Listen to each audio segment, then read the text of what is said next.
Middle ইস্টের সংঘাত নিয়ে তৃতীয় বিশ্বযুদ্ধের সিঁদুরে মেঘ দেখছেন তামাম দুনিয়াবাসী। ইতিমধ্যেই আপনারা জানেন দাম বেড়েছে গ্যাসের। এবার কি তবে পালা পেট্রোল ডিজেলের? সল্টলেকের বিজেপির পার্টি অফিস থেকে সাংবাদিক সম্মেলনে বিজেপি নেতা মিঠুন চক্রবর্তী ইঙ্গিত দিয়েছেন দাম বাড়তে পারে পেট্রোল ডিজেলের। যদিও সাফাইয়ের সঙ্গে বলেছেন এতে কেন্দ্রের হাত নেই, বিশ্ব দুনিয়ার যে সংকট তাতেই হতে চলেছে এই সমস্যা। এই পরিস্থিতিতে কি বলছেন সাধারণ মানুষ, কি বলছেন পেট্রোল পাম্পের মালিক কর্মীরা, এই সব কিছুর খোঁজ নেবো আমরা। মুখ্যমন্ত্রী এটা তৈরি করছে আর কিছুই না। উনিও জানেন যে গ্যাস কোত্থেকে আসে, কি হচ্ছে। এখন যুদ্ধের পরিবেশ তৈরি হয়েছে, এভরিথিং উইল বি শর্টেজ। পেট্রোলেরও দাম বাড়বে, ডিজেলেরও দাম বাড়বে।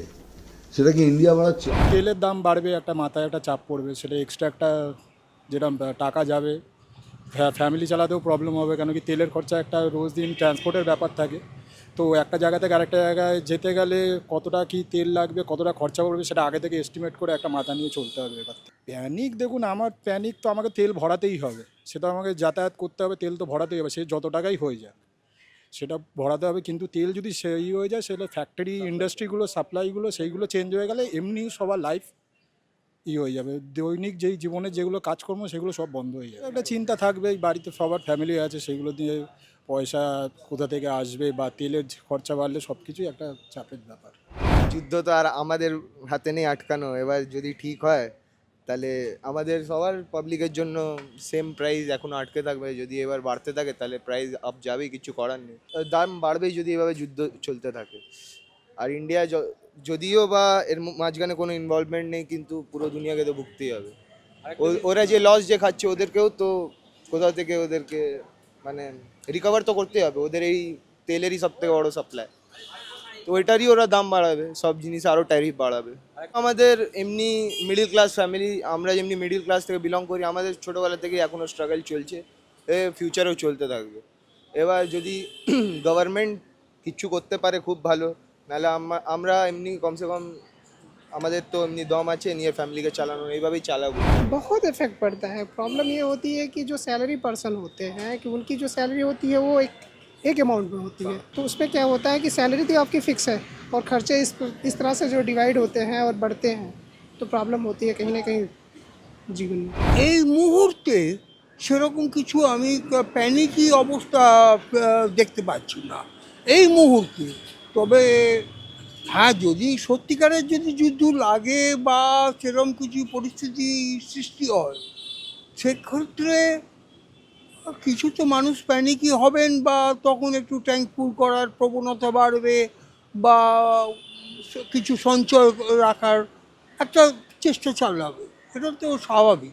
আমরা এখনো পর্যন্ত কোনো রকম যে তেল পাওয়া যাবে না বা অপ্রতুল কি কিছু এরকম কোনো বার্তা আমাদের কাছে নেই বা পাই। একটা যদি সেরকম কোনো প্যানিকি সিচুয়েশন সৃষ্টি হয়, তাকে সামাল দেওয়া একটু কঠিন হয়, খুব সত্যি কথা। তবে যাতে না হয় সেটা নিয়ে মানুষকে বোঝাতে হবে যে যতটুকু আছে রসদ সেইটাই ভাগাভাগি করে বা সবাই যাতে চলে সেই পরিবেশ পরিস্থিতি রাখতে হবে। কিছু মানুষ আছেন প্যানিকি হয়ে যান, মানুষ তো নানা রকমের আছেন প্যানিকি হয়ে যান, তো সবাই যে হন এমন কথা নয়। দেখুন, একটা যুদ্ধ লাগলে তার তো প্রভাব তো আসে, কিন্তু ঠিক কতখানি কিভাবে লাগবে এতটা অভিজ্ঞতা বা জ্ঞান আমার না। আমাদের কাছে কোনো রকমই বার্তা নাই, যার ফলে আমাদের নর্মাল যেমন চলছে তেমনি আছে। ধরে নেওয়া যায় সব কিছু নর্মালি আছে। Normal normal normal. তাহলে এই মুহূর্তে আপনার গ্রাহকদেরকে আপনি কোনো বার্তা দিতে না না না না না, সেরকম কোনো রকম মানে পরিস্থিতি পরিবেশ আমাদের নজরে বা কোনো খবর নাই। সবাই এসে জিজ্ঞেস করছে যে তেলের দাম বেড়েছে কিনা। আমি বলছি আপাতত এখনও কোনো ডিসাইড হয়নি। অনেকেই মানে বেশি করে নিয়ে নিচ্ছে, কেউ ফুল ট্যাঙ্ক করে নিচ্ছে, কেউ বেশি আবার বেশিও তেল নিচ্ছে। যত 100 ধরুন ওখানে, সেখানে 300 নিয়ে নিচ্ছে, বা টাকা বাড়ার চেষ্টা থাকলে ওই জন্য ভয় নিয়ে নিচ্ছে লোকে। নর্মালি আমাদের সার্ভিস যেরকম আছে সেরকমই আছে, মানে বাড়া কমারই নেই, মানে যেরকম আমাদের প্রতিকার থাকে সেই প্রতিদিনে সেরকমই থাকে। এই মুহূর্তে এখনই চিন্তা করার মতো নয়, সাপ্লাই নিয়ে অন্তত না, এই মুহূর্তে এখন সাপ্লাই নিয়ে কোনো চিন্তা করার সম্ভাবনা নেই। তার মানে মানুষের মধ্যে সাপ্লাই এবং দাম দুটো নিয়ে মানুষ হ্যাঁ, চিন্তিত আছে। সবার মধ্যে যতই চিন্তা থাক, যতই আতঙ্ক থাক, যতই টেনশন থাক, তেল সরবরাহকারী যে সংস্থা, তাদের কর্মীরা এবং এই পেট্রোল পাম্পের মালিক, তিনি আপনাদের সবাইকে নিশ্চিত করলেন যে এখনই প্যানিক সিচুয়েশন তৈরি হয়নি।